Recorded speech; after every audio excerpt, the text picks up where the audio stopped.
Bella, my name is Dr. Yulita Mitei, the Deputy Governor of Nandi County, a mother, a career woman, having risen through the ranks for the many years that I've been in existence. Yep. Thank you. As I sit before you today, I am 56 years old.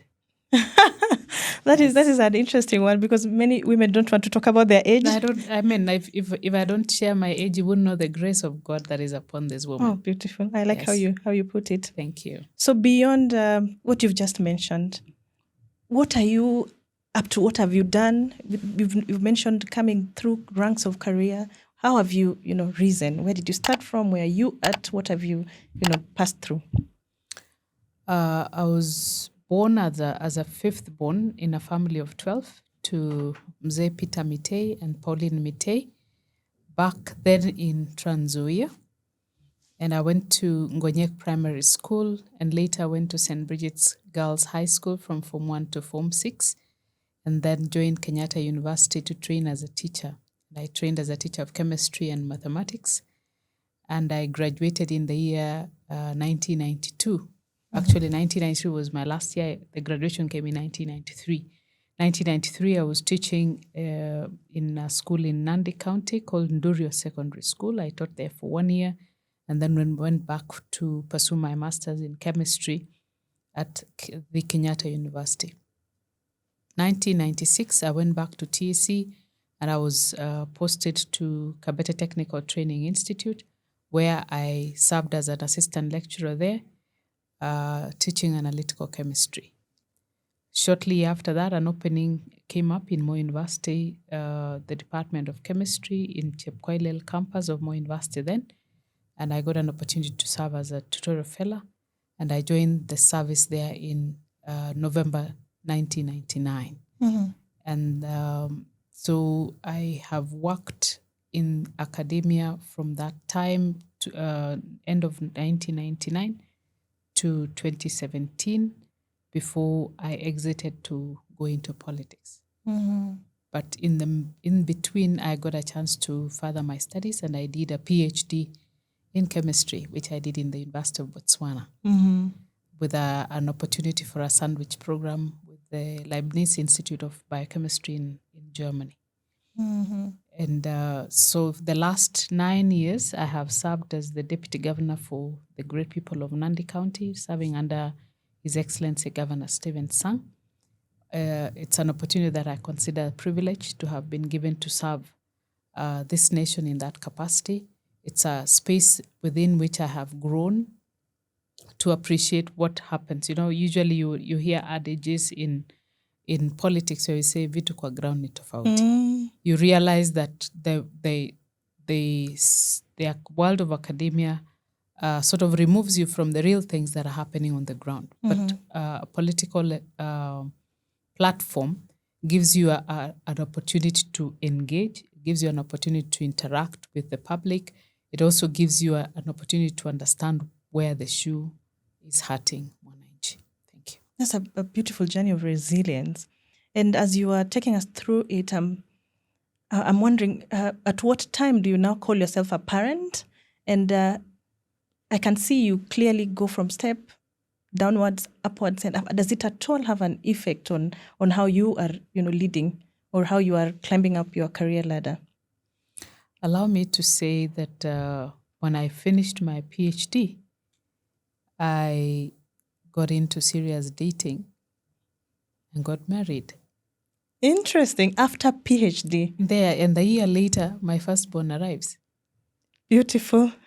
And another 2 years, the third year, I get a secondborn. Mm-hmm. And then immediately, a year later, I got my thirdborn. And then after another 3 years, I got my fourthborn. So within a span of 8 years, Mm-hmm. I had 4 children. Wow. Yes. And I would like to say that without the support of my spouse, it would have been difficult for me to maneuver to balance. First of all, you're getting married when you're advanced in age, and then children come like a flood, and you have these responsibilities that you're handling. Sometimes it can be overwhelming. But Yeah, I sure. must say I got support from my spouse, and that enabled me to balance. Thank you. It's beautiful how you put it, the support. May we have a touch of what support really comes from him and how it helps you to balance for those parents who are struggling to balance work and family. How is it that they can work together so that they, ensure the two of them go hand in hand, or both of them can advance? Thank you very much for that question. Support would range from availability, being able to be there to handle part of the chores, or just give attention to the children, especially when they are little. There is a lot that is demanded of you as a parent from these little ones. Yeah. So if you do not have that kind of support, it can be overwhelming. It can be. And for me as a parent, starting way back in 2008, I have I have grown in my parenting skills as much as, in this world, no one prepares you to be a parent. Nobody. It is an institution where there is no preparation, there is no school, there is no certification. You just get in and you learn on the job.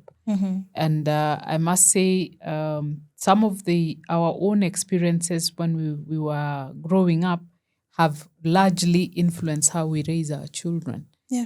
And sometimes if you look back and you realize that some of the things that our parents did, they meant well, they probably were too hard, and we have just tried to adjust so that we are not replicating the way our parents raised us up. However, when it comes to instilling values, we have carried that from our background, where the way we were raised, values of respect, values of hard work, values of love. Those are things that we have worked to inculcate. And then one of the other things that we have tried, my husband and I have tried to do, is to instill in our children a personal initiative. When you see something is not right, when you're able to correct, you correct it. And if also if somebody steps on your feet or violates you, speak up. So really, what we are trying to instill in our children is the use of your voice to speak up and to defend yourself. Yeah, that's beautifully put. We once had an episode on values and what is it that influences value. How exactly you decide what values you're instilling, and how a family decides on which values they are carrying forward. And I'm just there's a politician who is very new in the ground. She calls herself Amakove. And once she mentioned in her social media how difficult the terrain of politics is difficult for women. In fact, something interesting she said, sometimes if women have our cycles and things that have slow us down a little bit, parenting included. And she mentioned sometimes that kuna mahali kukikuwa ngumu, you walk around with diapers, so that because there's no place to stop and do the female things that we really need to do. I'm just wondering, have you experienced this tough terrain of politics, and does it at all influence how you are parenting at home, or how you teach your children resilience, or how to just survive the world? Thank you for that question. I must say, politics was not my thing. And even for the people who grew up with me, those who were in college with me, they never saw a politician in Yulita. However, when I got engaged in UASU, which is a union it's a trade union for university staff. I served as a trustee, and somehow that exposed me to platforms for agitation, platforms for defending rights. And having looked at how the first devolved government was, there was a lot of outcry, and sometimes you ask yourself, so would you better be on the fence screaming all you can, or would you rather be in the arena so that if there's anything that needs fixing, you make your input? So But I must admit, first of all, it wasn't my thing. So when I was approached to consider running for office as a running mate, my first reaction was that of Sarah, to laugh it off. I didn't see myself as a politician, but I had a lot of encouragement and nudge from my spouse. He actually encouraged me and he said, you know, you have all it takes for you to actually do this. And at that time, I was saying, you realize that our children are still young. My youngest was not even 2 yet at the time I was being approached. And I felt it was going to be too much. But I think with encouragement and going out to the public, you begin to interact. It was not an easy terrain to navigate because back in 2016, 2017, I offered myself up to run for office as governor. It was a strange environment, I must admit. It's something that I hadn't prepared well. But again, in all these things, there's usually no school you go to prepare for politics again. Yeah. So really for me, it was learning on the job, learning even in the act of asking for votes. And after the Jubilee primaries, His Excellency, my boss, Governor Stephen Sang, called me up and we had a discussion and agreed that we would work together. But allow me to say that this was not the first time for us to meet. We had met in 2016, and he had shared his vision with me that he wished to run. At the time, he was serving as senator for Nandi County in the first Senate, and he had already indicated he was going to run for office, and he was looking for a running mate. And so back in 2016 on May 1st, we had this meeting after meeting his team on the previous month. And he had asked if we could consider deputizing him. And at that time, this was the first time for me to actually step out. So when we started going out to the villages to engage, to interact through platforms like church meetings or funerals or weddings or celebrations, that those became opportunities for me to actually have the real thing. And when you look back, you realize that if there was no push, if there was no resilience, it was easy for us to drop it. Because sometimes we would want to go out to the field and you have no money. Most of us women candidates or women aspirants start off from a point of disadvantage because most of us do lack the resources, the financial resources to be able to step out. And the Kenyan politics is what it is. People expect you to give money, even if you're going for. You're going to join people in church, they would expect that maybe if you come and there's a fundraiser, you would give. If it's a celebration, at least you would need to have money to give a gift. But then there is also the other pressure that exists now and I think it's a culture that has become deeply rooted in Kenya, where they expect that by the time you are deciding to offer yourself up for leadership, you have money to dish out. So sometimes that pressure can actually discourage women from stepping up and offering themselves up for leadership. That was part of my experience. But again, Kenyans are also realistic. When they know that you are not endowed, they forgive you. But if you have been in office like I have been, it may not be easy for me to step out without money because they imagine you have built a war chest over this 9 years you have been in office. Tell us for sure. You must be having something that you can share with us. So the question that you asked was, how difficult is this terrain for women?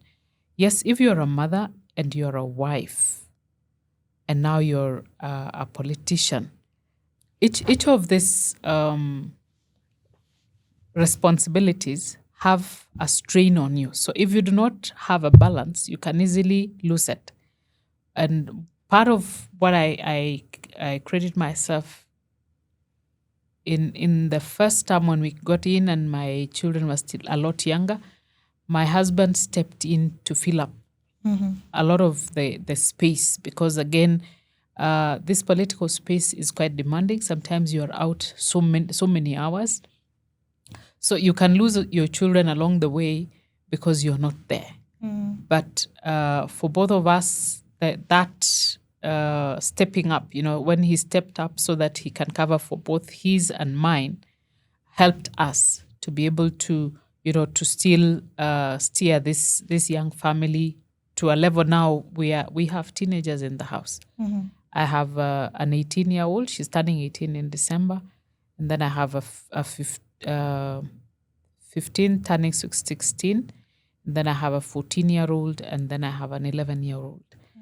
And you realize also that over time, how you parent at the level now where we have teenagers is different from what we did earlier when they were much younger.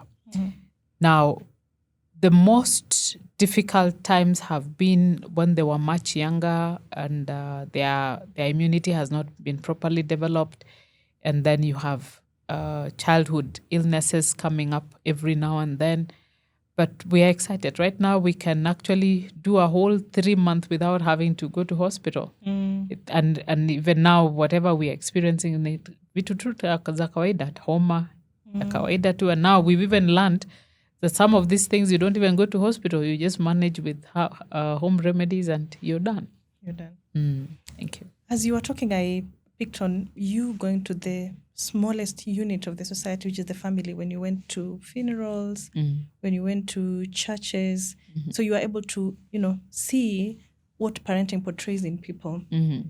Also, severally, we say that the society turns out to be what was instilled in them. Yes. For example, majority of us were bred by parents who are tough and strict, which they did out of love. But then now we are, in a terrain where children are not supposed to be, raised that way. Or let's say children of today do not see that the way we saw it back then with our parents. My interest would be, have you been able to identify some of the things as a leader? Have you been able to identify some of the struggles of the Kenyan family and which directly influence parenting during this period that you're working on? And have you been able to, actively help to solve such problems? For instance, you are a scientist. Is there anything that you have been able to pick on, for example, nutrition, which is a huge problem, that you have helped to, support families and you can tell parents today to do differently from how people are doing? One of the things that that confronted us shortly after we came into office was the aspect of our nutritional status as a county. And it is something that we were in denial when the information was shared with us. My boss and myself received data or information from our Department of Health. And our first reaction was to deny. We didn't think that was the true position or the true situation in Nandi. Considering that Nandi County, one, is a green county, it's an agricultural county, we didn't see how malnutrition and stunted growth was a thing that was a concern. So when they shared with us the data and indicated to us that our stunted growth rate was at 29.9%, the national average was at 26. Nandi was at 29.9. So we went on high drive together with my boss to now use every platform we had to speak nutrition. And working with the Department of Health, we now became advocates, but then also we were able to organize with them forums through which we could educate our people. And we recognized one thing, that the people who put food on the table or who prepare are the women. So we started having a program in Nandi that we called Korge Arise. Korge is mother. And it's not just a young mother. It's usually a mother who has matured in parenting.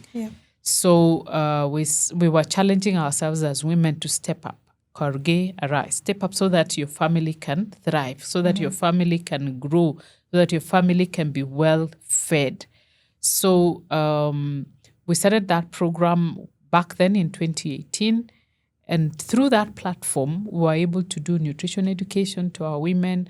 And then along the way, we started also, when we were speaking to them about kitchen gardens, we started now offering Africa leafy vegetable seed. So that when they come for the nutrition education, they go home with a sachet or two of Africa leafy vegetables. And with the communication that went out around that time, we began to realize that there are things within our environment, within our farms, that we can actually put together and have a nutritious meal. So that now we were challenging people to do nutrition sensitive agriculture, but also to be intentional about what they put together as their meal. Yeah. So over time, by the way, that we have seen in 4 years, 5 years, we have seen a turnaround in our stunted growth levels in Nandi. We moved from 29.9 to 15.1%. And one of the things that we have also been just encouraging our people to do is to go back to our original foods. We're going back to arrowroots. We're going back to sweet potatoes. We're going back to millet. We're going back to bananas, and the proper maize meal, whole meal. And then now the vegetables. And then most households in Nandi have cows. So milk is part of our staple. But because of economic pressure, you realize that many families, even if they have milk, they sell it. So what they are left to take is either tea that is very light, or actually strong tea, because now you're struggling because of the economic pressure back at home. You need to raise fees. You have medical things to take care of, and sometimes that pressure is too much for many households. Yeah. But now what we have since realized is that if we have variety, you can still be able to get the nutritional requirements, not necessarily relying on one particular food. Right. So what does a nutritious meal look like for a common, Kenyan family? Because majority of us, when we think of it, or if I may say, many families would think, you have to buy the creme de la creme, or, get foods that come from particular places. And we seem to run away from things that we consider cheap or, way traditional. So what should we consider a nutritious meal that would help our children? Okay, one of the things that has become a common in our households, and I think this came with the white man, we have taken it that you have to take tea in the morning. So every household has tea for breakfast. Yes. And in most cases, it may be tea without anything else as an accompaniment. And then also you realize that in typical households who probably have some coins to spare, you'll have tea and bread. Yes. Now, what we fail to realize is that if you have the benefit of having a small garden, you can actually do your sweet potato, you can do your arrowroots, you can actually even have ugali in the morning with vegetables. You don't have to do tea.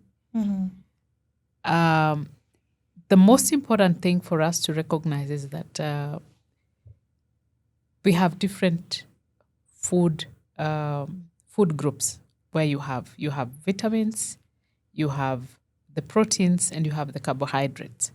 Now, even in the vitamins, you can get it through fruits, but you can also get through vegetables. And you of course, as much, those are the broad categories, but now you find that you will require fiber. You have protein, which you can get from plants. You can also get from animal food, like maybe meat, or you have eggs, you have, and then now for plants, you have beans, you have peas, you have lentils, ndengu, all those kind of vegetables. Now, you find that in many households, especially back in the rural areas, you'd find maybe a family consumes maize meal, that is ugali and vegetables, and then maybe takes tea. But then now one of the things that we learned along the way is that, that is not a good combination. Because in tea you have a chemical that would, if you take a meal that has iron, that chemical will go and trap the iron and it will not be available for you again. Yeah. So one of the things that we have been sharing with our community is that if you want to take tea, take tea. Don't take food with tea, or don't take tea with food. So because you need the tea because of the antioxidants that is present in tea. And most of us also have not even appreciated that tea is supposed to actually be taken strong, not with milk. Most of us know kama ni chai lazima iko na maziwa. Ni kweli. Yes. But if you want to benefit from the antioxidants that are in tea, you take it black. This other one, we take it for comfort when we take with milk. Yeah. So you realize that if you take Africa level vegetables, that is usually a source of iron, and then you also take tea, you have actually not benefited your body. You have just filled your system with, your starch. But even now, whatever else, and maybe the fiber, but the iron that you would have benefited from the vegetables is missing. Yeah. And that is why we've been encouraging people, if you want to do tea, do tea. If you want to eat food, eat food. Yeah, for sure. I'm a tea person after eating. I promise to change. So you can do tea, and then after 1 hour, you take. Or there needs to be some. Yes, because you allow for the system to take benefit of whatever you have supplied. Okay. You have been privileged to have a partner by your side. There are many of us who are raising alone. And actually, single parenting has completely rocketed over time. Yeah. What advice would you give parents who are doing it alone, who may be, watching this podcast and say, oh, wow, she's so blessed to have someone by her side. For me, it is just always me alone. What advice would you give that kind of a parent? Because, it comes with many things. Some of them are widows. Some of them, of course, had issues here and there. A single parenthood comes with very different reasons. Thank you, Rosbella. Single parenthood is a real situation. It's a reality that we are living with. Communities in the past did not allow for single parenting because children were community children. Yes. So they were raised by a society. Yes. The grandparents would be there, the uncles, the aunties. But again, now the reality that we live in right now is because of moving out of home to look for work. You find that you're far from that kind of support system that was there, and therefore it's very demanding for especially if you're a single parent who is a woman, because there are many things. Of course, we are blessed that we can be able to multitask, but there is a gap that would still need to be covered by a male voice. And sometimes we think that we can manage on our own, but the truth is children require they require mentorship from both a female and a male person, because again, we are wired differently. Yeah. What I bring to the table is different from what my husband brings to the table. And as much as for reasons that we cannot avoid, this is where we are. I think single parents need to be intentional about ensuring that there's somebody who can speak to the life of these children who is of the opposite gender. And more especially because children are very inquisitive. They are. And sometimes as single parents, we may hide the truth from the children, but not for too long. When they begin interacting with their peers, and everyone talks about their other parent whom yours has not experienced, your child feels there's something he or she is missing out. True. So until you are intentional about closing that gap, that child may grow up having issues, and and of course all of us are different. Some of our children may be able to manage, but the others who may be affected by that gap. That's true. That's true. So somehow we need to find someone to fill in Yes. that gap for us. That's interesting. I want to get also your insight on religion, because you are very religious. How is religion affecting or influencing how you're parenting? Allow me to say I am a Christian. I have been raised a Catholic. I have grown up with the values of the Catholic Church, and there are things that I hold dear. Issues to do with honesty, issues to do with respect, issues to do with honoring God in whatever I do have formed part of my life. Yeah. And those are some of the values that I pass on to my children. And I am blessed to have my partner also being raised with similar values. So there are things we mutually agree that this is how we will do it. And sometimes it may not even be that we have discussed, but it comes out naturally because now it's become part of us. So really, that has helped. That has shaped how we raise our children. We take them to church. We pray together. We also take turns in praying. And now, when we pray as a family, each child has a chance to pray. So somehow we know that in due course, these children will leave the nest, and they need to be able to have their own choices. But again, they will have been formed. They will have been socialized. They will have been trained on the things to do with God. We had a discussion in our very first podcast about value system and how it can have a friction on how people are raising children. You must be very lucky to have someone who is from your church, raised in the same religion, and most of the time when people are choosing spouses, they consider religion as we will find a way of balancing it, but it does have a huge impact in how parenting is going to transition. I want us to go to a very interesting topic, which is delegating parenting. Are you able to attend all your children's functions? Are you able to do everything for them, or do you ever delegate? And if you delegate, who do you delegate to, and how do you choose how you delegate your role? First of all, allow me to say I'm blessed that both my husband and I are living in the same city. We are living under the same roof. So when the responsibilities, say school programs, call on us, if both of us are not able to attend, at least one of us will. So that has been, and I don't remember a time when we have had to delegate school programs. What we may have had to delegate is if there is a weekend program and both of us are away, we get somebody to drop the child and pick. Yeah. At home, we have had to use house managers to support, because both of us are out working. We need somebody to support in the house chores, and that is something that we have had to navigate. And it's an interesting subject. It is very interesting. This my last child, before she turned one, I had 12 house managers.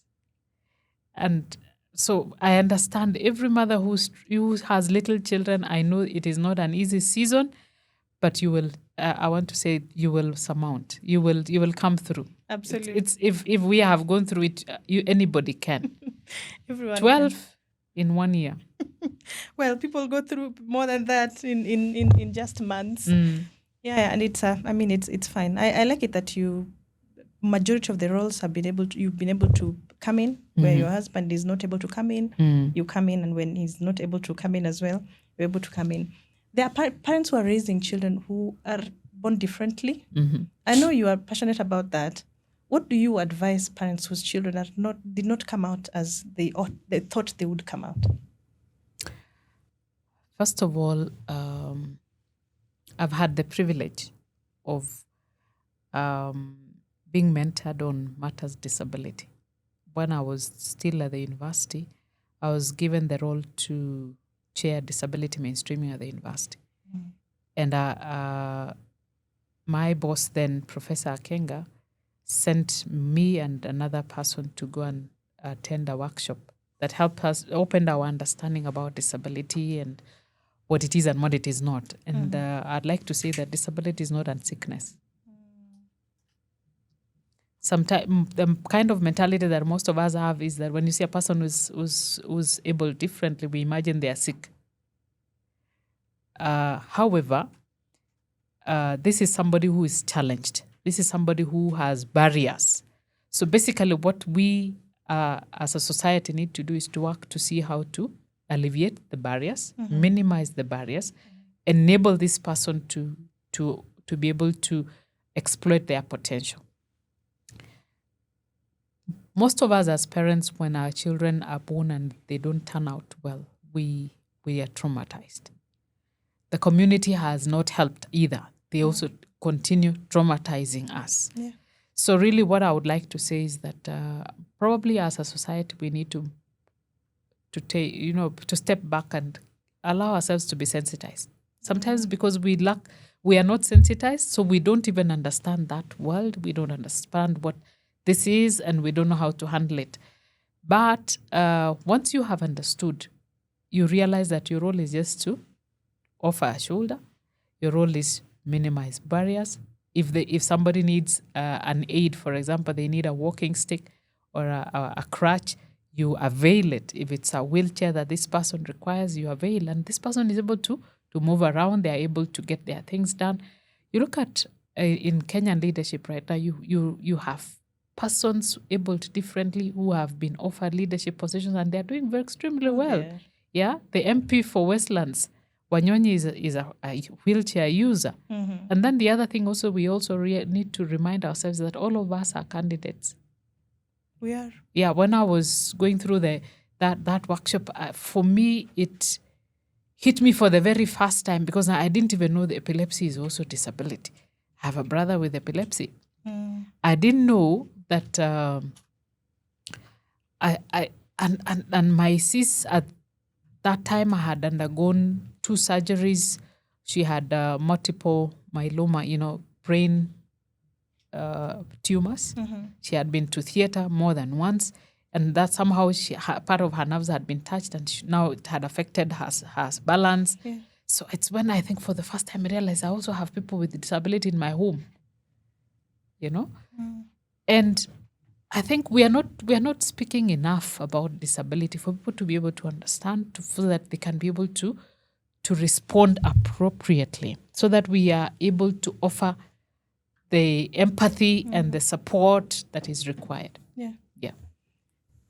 Yeah, I think I absolutely agree with you. And I know you need extra effort, an extra hand when you're raising a child who is able differently. True.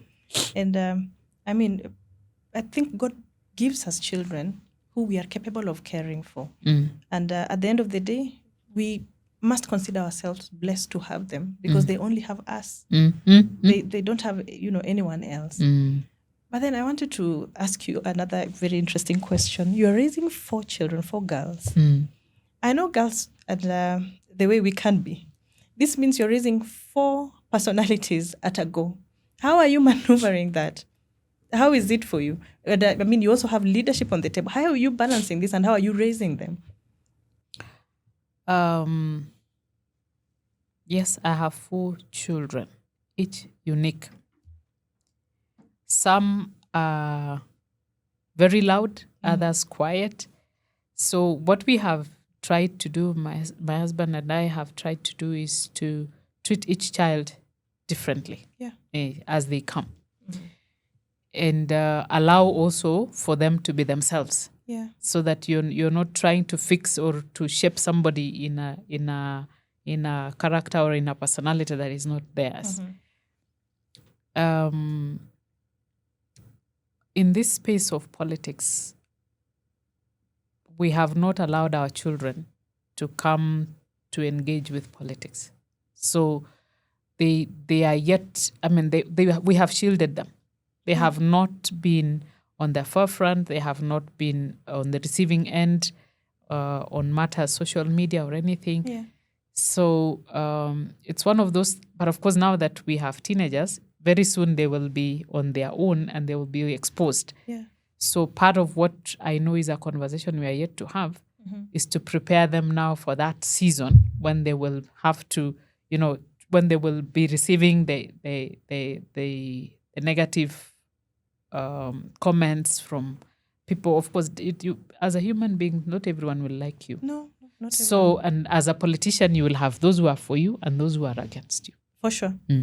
Someone was mentioning in a previous podcast that there's just some kind of content that Kenyans like, and it's very critical in how they look at things. If you look at things that trend or things that people find hype in, some of them may not really favor the people who are in the limelight. So probably the issue of preparing them has to really, come out. Now that you've mentioned, politics, is politics shaping how you are parenting your children, or is it the other way around? Is it how you're raising shaping how you're politicking, or is it politics shaping how you're parenting? I wouldn't say politics is shaping how I'm parenting. However, politics is affecting the amount of time that I have with my little ones. Okay. In the sense that the demands of the office, the demands of out there in the field can sometimes take a lot of our time that you end up having little time with the little ones. Yeah. But what I have been intentional about is that when they are home now on holidays, I try and make available more time than when they are in school.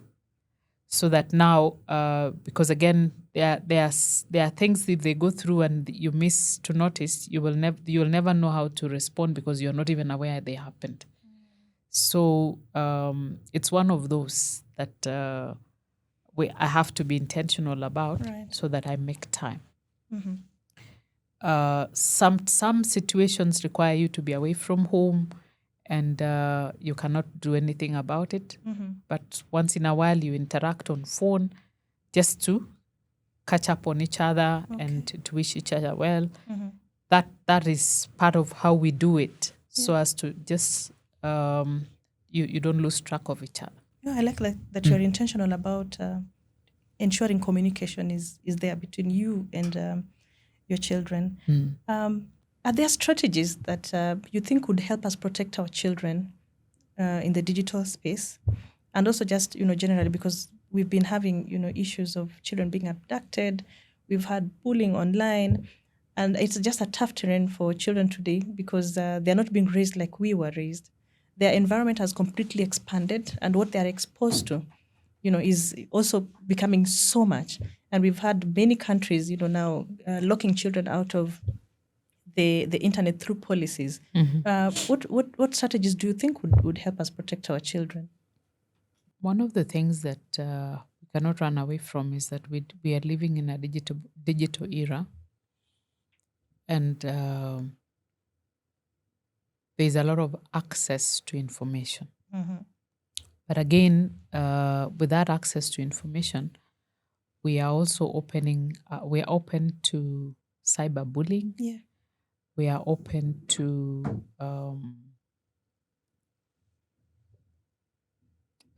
technology-aided GBV and child violations and things like those. So, as a country, I think we need to have an honest conversation on what we need to allow and what we don't need to allow. Yeah. As you mentioned earlier, there are countries that are now taking the devices out of the classroom. They are. And here in Kenya, we are still working hard to enhance digital devices in our classroom. Yes. And that those countries that have had it for a while are reporting the impact that has had on their children. Yeah. And it is the reason that they are withdrawing the devices. What we have done as a family, we have tried to limit screen time. We say at a time you cannot be on a screen for more than 40 minutes. Okay. unless now if you're doing it for schoolwork, like what my daughter now is the candidate in Form 4, they have online classes. Yeah.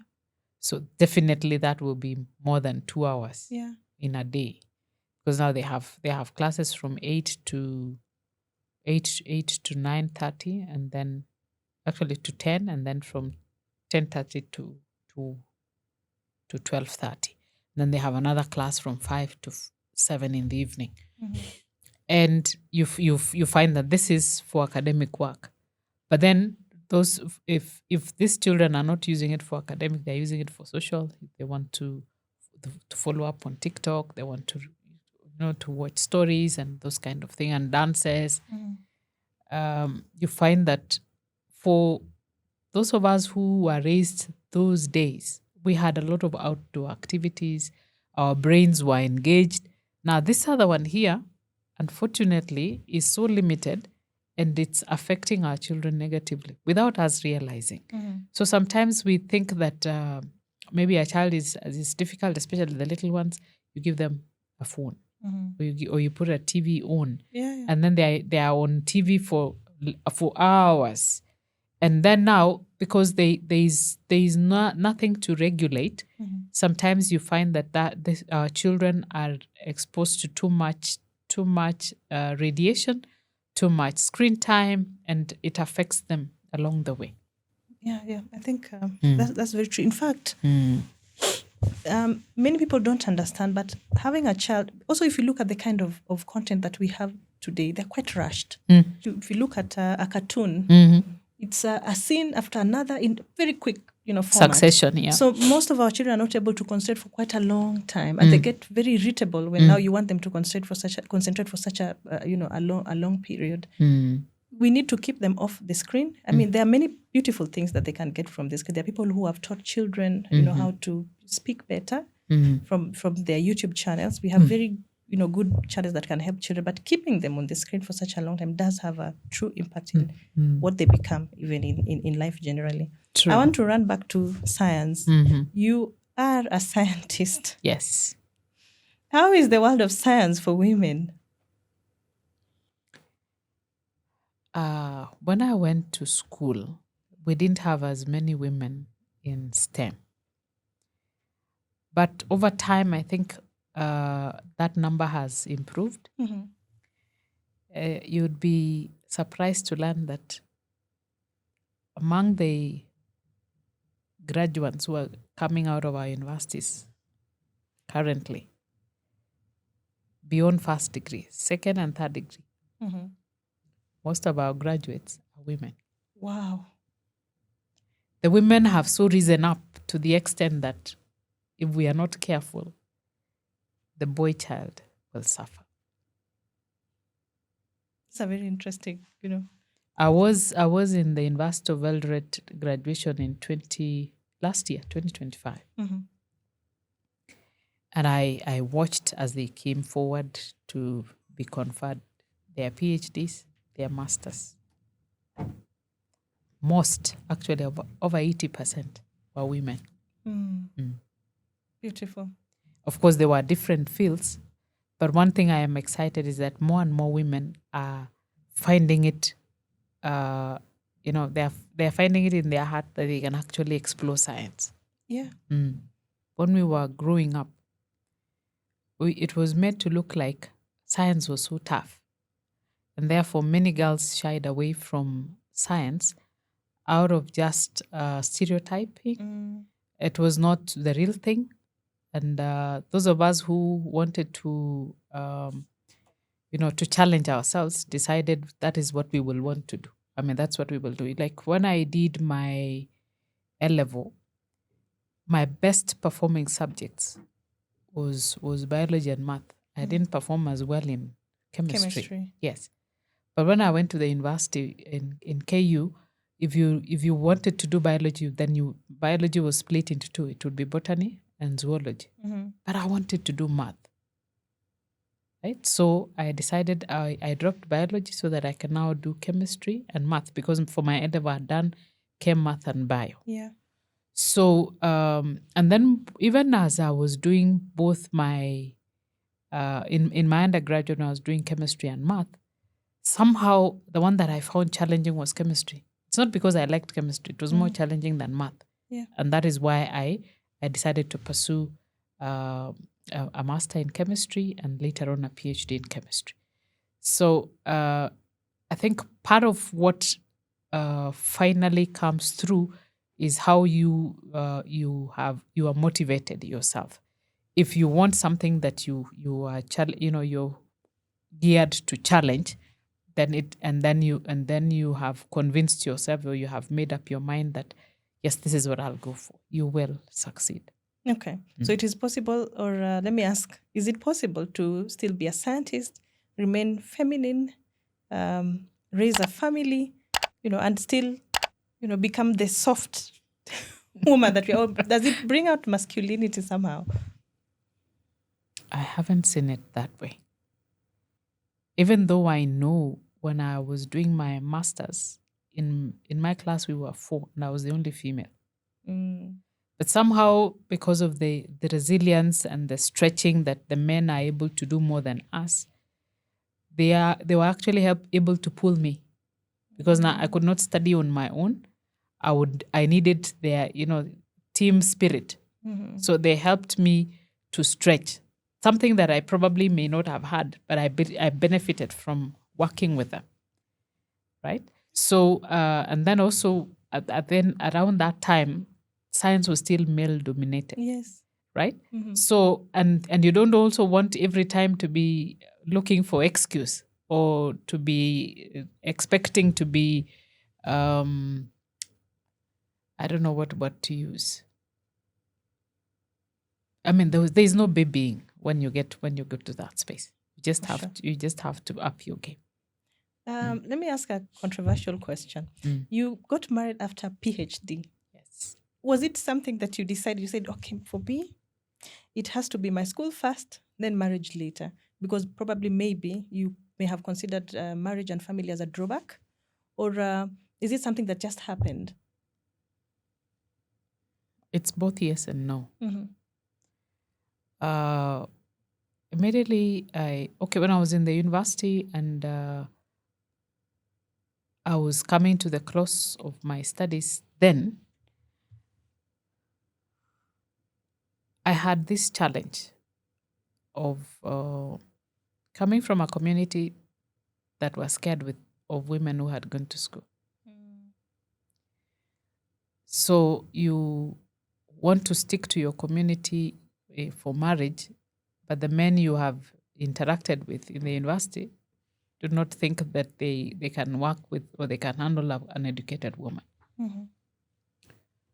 So you leave college, you are unattached. You go, you work, you come back to study. Of course, you are upping your skills. I mean, your stakes are going higher. So, but along the way, I think because of my faith, somehow I had this expectation that in due course the right man would come. So I finished my master's and I'm like, now, if I go to do a PhD, it will become harder for me to get married. So I even delayed my going to do my PhD, waiting for a man to show up. They didn't. No. They didn't. Okay. So between my master's and my PhD, I had a whole 6 years. Wow. Finally, I realized I am wasting time. So an opportunity came. Yeah. I decided to go to do my PhD. And along the way, when I was now in the middle of my PhD, is when I met my husband, Barnabas. Okay. Yes. So it's okay to wait for those who want to wait.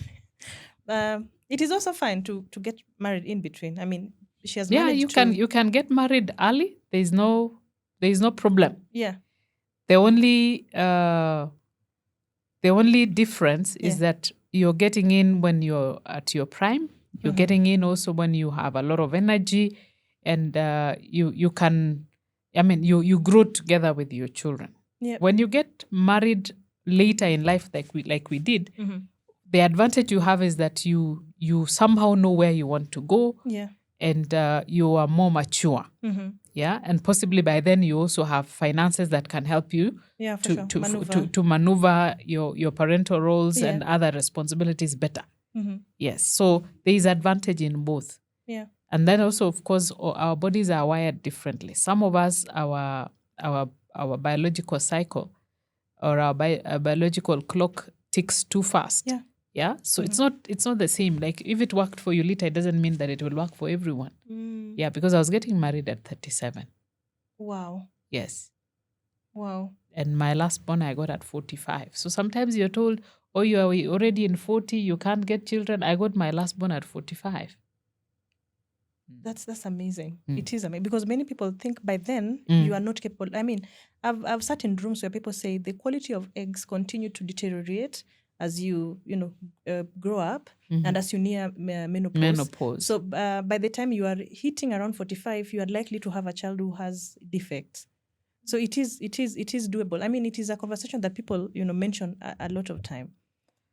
I'm not so sure we have a science to back that. Yeah, but maybe there is enough evidence to actually to qualify that statement. Maybe, okay. Just maybe. All right. So now, but again, like I said earlier on, biological clocks for different people tick differently. I come from a family where menopause comes late. All right. All right. Yeah. Okay. I mean, that makes sense. But just to anchor, on what we've just mentioned on, getting married a little late. How is it? How did it feel when now you are having children at that age? Did you feel like I need to really finish quickly? There need to be a rush in it so that I catch up with time. Is there pressure when you get married at this time? To be honest,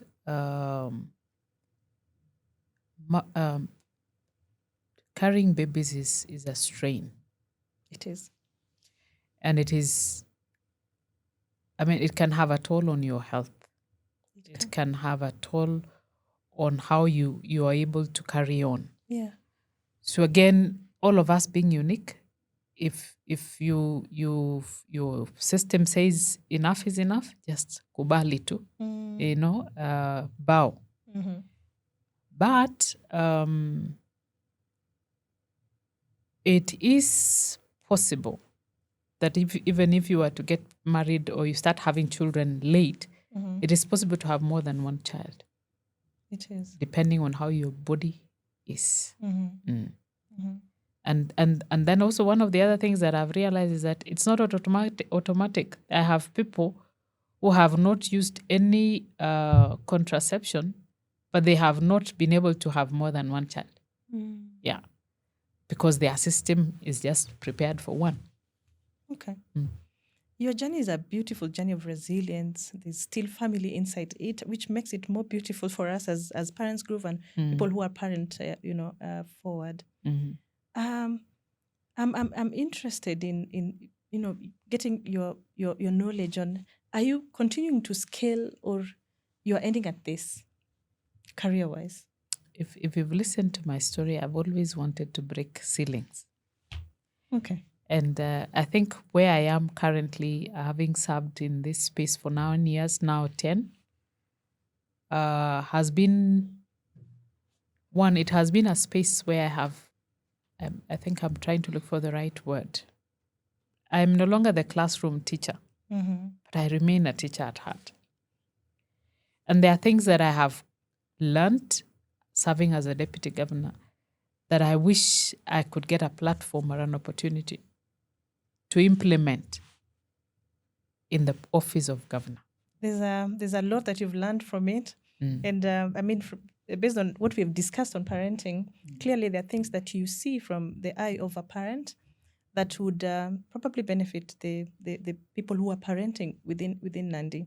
Would you be able to influence parenting in Nandi? And there are things policies that you'd want to work on so that parenting is easier in terms of providence, in terms of how exactly we exert ourselves as parents.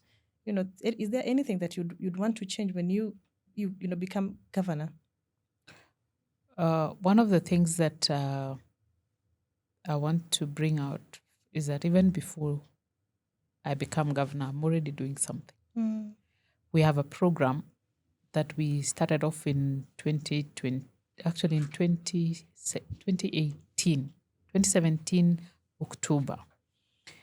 Immediately we were sworn into office. I had teams coming to our office. Some of them were coming to ask that we support them during their upcoming fundraiser. But somehow, when we were doing our campaigns in 2017, there's something that I noted about our men. Mm-hmm. And I got disturbed. Mm-hmm. I saw our male folk in Nandi at that time. A number of them no longer strong, no longer, the leader at home. Many of them were struggling with drinking. You find people who are like sheep without a shepherd. So when I came into office in 2017, and this first team came and said, DG, we are organizing this fundraiser. We are doing this for church. I said, allow me to make one request. Can you allow me to meet with the men, the Catholic Men Association of your church? They said, okay, we'll organize. So we started off innocently too, but that thing has grown to a point where, it is a sought after program. We're doing mentorship for our men. We are challenging the men to step up, to take back their position, because most of them have let go. Many households now in Nandi are, for people to eat, it's the woman. Mm-hmm. You get? And the men are there. Even for those who go to pluck tea, most of the people who go to pluck tea are women. Their men will not have done anything to bring in a coin on the table. So for most households, for there to be food on the table, it's the woman who has had to go out. And you see, in a case where you have a child who is able differently, that in itself creates a bigger strain on the woman. And therefore, even as government thinks of doing economic empowerment for our women, it is the right thing to do, because most households now are supported by women. They're held together by the women, by the mothers. And therefore, when you're asking me, will I have policies? Again, one of the things that we want to be alive to is the fact that there are functions that have been devolved and there are functions that are remaining at the top. Okay. So when you look at child services, when you look at gender, you look at youth, they have largely remained with national government. Mm-hmm. County governments have been given 14 functions, including agriculture, including ECD and vocational training, including health, and then including now entertainment, lotteries, cemeteries, those kind of small things. You get. But in our communities, in the rural, which are in our counties, we have the women, we have the youth, we have PWD is not a devolved function. You get? But then there isn't enough effort at the top, at the national, to actually reach this person down at the grassroots. So as a county government, you find yourself confronted with that need, yet it is not a function that is given to you. And controller of budget will not fund a program that is not in your purview, within your purview. They will not approve you to fund a program that is outside your mandate. You get? Yeah. So this is a conversation that we need to have as a country. And I remember before Uhuru left office, he had sensed that Kenya has reached a constitutional moment. And probably now we are more closer to a constitutional moment than before. Because I think we have had this experience of almost 16 years of the new constitution. And there are lessons that we have picked. There are things that we have known work. There are things we know now we need to do differently. Yeah. And even when we are talking about functions having been devolved, are we are funds following functions. You find that in certain instances, the functions are there, yes, you have been given, but most of the funds remain at the national level instead of those funds being released to support the devolved functions back in the communities. Thank you. Yeah, okay. So probably there will be policies that you may be limited on which ones you can, actually influence. Okay. And more especially because if you look at where the mandate that has been given to us is early childhood. Primary and secondary school is outside our purview. Even university is outside our purview. So even when now you want to do something about maybe child protection, that remains at the national. You get.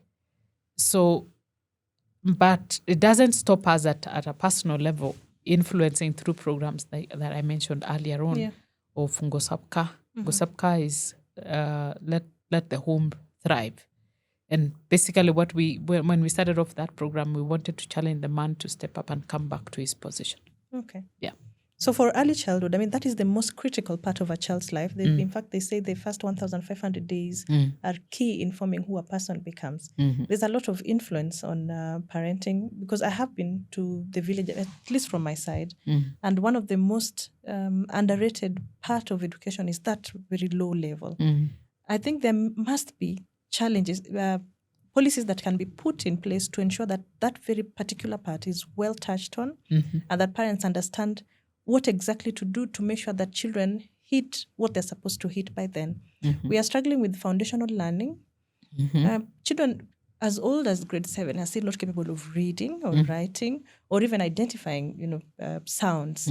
So there's a lot that also parents need to be empowered on to be able to support that teacher in the classroom. Yes, exactly, especially the early childhood, because most of the time we take our children and say, mwalimu atashughulika na yeye. Yeah.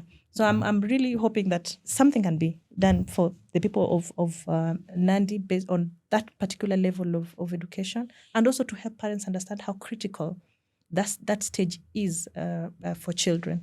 And I think one of the things that I want to say is that being part of the county government, we have been able to recruit qualified ECD teachers. Yeah. We've also been able to, but again, not enough. Yeah. So if there's any improvement that needs to be made, first of all, is to ensure that we have enough qualified ECD teachers who are employed by the same employer. As we speak right now, half of our ECD teachers are employed by parents. Yeah. And being public schools, you find that most of the parents who may not afford to take a child to an academy will take to their public school. So that already tells you that's a parent who's struggling financially. Sure. So even when we're asking them to pay that teacher, they struggle to meet that obligation. Yeah. And therefore, for me as a deputy governor, if I was given a chance to become governor, even if the fiscal space is strained, I would initially, like the way the national government is doing, to put new teachers on internship program for a year as a way of mentoring. I would actually propose that I bring those other teachers that are on the payroll of parents. I put them on a sort of an internship program, which will probably have a lesser pay package compared to those who are already formally there, but it will be better than what the parents are paying. It will be better than, and even as we organize now our own source revenue to see how we can scale up and be able to now absorb this in due course. Yeah, I think that would be such a brilliant one, because life has become tough for us as Kenyans, for sure. And more especially because a motivated teacher would help this learner better than a demotivated teacher. Actually, there's a time I was part of a conversation and we were looking at how to spot a good school. And one of the key things that I learned from that day is look at the teacher. If the teacher looks well cared for, your child is in good hands. But if the teacher looks unkept, you better look for another school. So what parting shot would you give our parents today? We have come to the end of this particular session. Well, parent, I would want you to look at your own journey and how you have been able to, maneuver leadership, science, but still parenting. And you've been able to raise your children and you're giving it all your effort. What parting shot would give them from drawing from how you have managed it as a person who is in leadership and it's still parenting? I'd like to say that over time I have learned that parenting cannot be delegated. As much as you may need a support system, there's something that you as a parent have to be the one to do it. It will not be done by anyone else. And even if circumstances dictate that you, for some reason, are not available, I think in this technological era, it is still possible to connect with your child. It is. Technologically, using the digital platforms that are available. And I must say that Corona helped us to realize that you can have meetings that are virtual. You can. Yes, you can. And therefore now we shouldn't actually have an excuse. If we can be intentional about having time with your child, you can actually have time with your child, whether you're physically there or not. Of course, it would be beautiful if you are there physically, you can embrace each other, you can touch.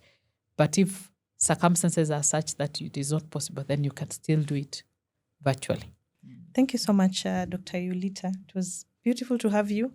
And Thank actually, you. I have personally learned that it is not that hard. It is the intention that matters. True. How much do you want to put your effort? Do you think you should be there? It will influence how much time you create and how you use that time that you're able to create. Before we finish, I would like you to speak to the parent in Nandi. Speak life into how they're parenting and what hope you have for them as a parent, as their leader. To my people out there, the people of Nandi County and anywhere else in Kenya, parenting is a privilege. It's an opportunity that is given to us, and we know that not all of us get an opportunity to become a parent. However, even if you do not have biological children, you can actually be a parent of a child who's not yours. And as a community, we have grown up knowing that children are nurtured, children are allowed to grow, children are fed, children are clothed. And as parents, that is a responsibility that cannot be taken away from us. It is a responsibility that you cannot delegate. And therefore, it is important that we remind ourselves that responsibility sits squarely with us as parents. Now, as your leader, I want to wish you well as you navigate this space of taking care of your children, providing for them. We know that times are hard and most households are struggling to pay fees. Most households are struggling to even put food on the table. However, with understanding and with sharing knowledge, we will be able to navigate and be able to see how to improve our household incomes, and so that we are able to balance and be able to meet those needs that we cannot run away from. And therefore, what I am appealing to the people of Nandi is, give me a chance. I have been in this space. I know what works and what doesn't work. I have this experience of devolution. And I wish to be given an opportunity to sit on the driver's seat. All this time, I have been on the turnboy seat. Allow me to be your driver. Thank you. I would also like to take this opportunity to invite all of you to the Parent Reset. Come, let's talk about the struggles we're having as working parents. How is it that we can ease it? Let's come pamper ourselves. See how is it that we can, speak to our mental struggles as parents and the new challenges that, we are getting from our different experience with children. The terrain of parenting is completely changing and we can do something about it. See you at the Parent Reset on the 24th of October this year in Nairobi. We'll be able to discuss more of this in our subsequent podcasts and also in our social media pages. So this brings us to the end of our episode. See you in the next episode. Bye-bye.